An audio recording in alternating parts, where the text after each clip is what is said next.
Bienvenue sur le podcast Français pour curieux. Je suis Sandra, professeure de français langue étrangère.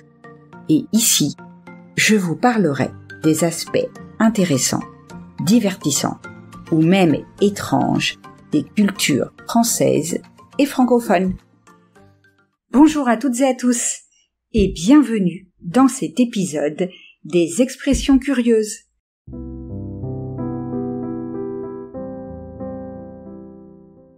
Aujourd'hui, je vous parle des animaux de la ferme. Manger comme un cochon, c'est manger de manière négligée, bruyante ou peu raffinée. Elle s'utilise pour décrire quelqu'un qui ne fait pas preuve de bonne manière à table. Faire un froid de canard décrit un froid intense, souvent accompagné de conditions météorologiques difficiles. Elle fait référence au fait que les canards sont souvent associés aux environnements froids, et donc un froid de canard est particulièrement piquant et glacial. Une mère poule désigne une personne, généralement une mère, qui est très protectrice envers ses enfants. Elle veille constamment sur eux, s'inquiète de leur bien-être et cherche à les protéger de tout danger.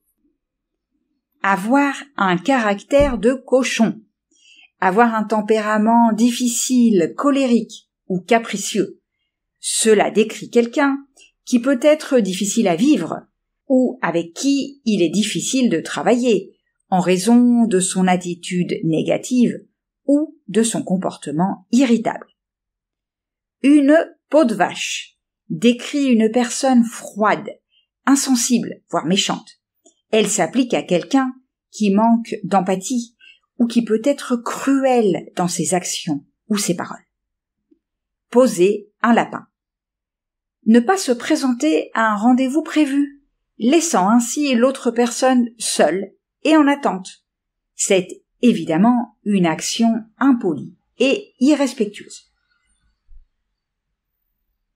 Être doux comme un agneau décrit quelqu'un qui est très gentil, doux et agréable. Cette expression met en avant la douceur et la bienveillance de la personne, souvent en contraste avec des comportements plus brusques ou agressifs.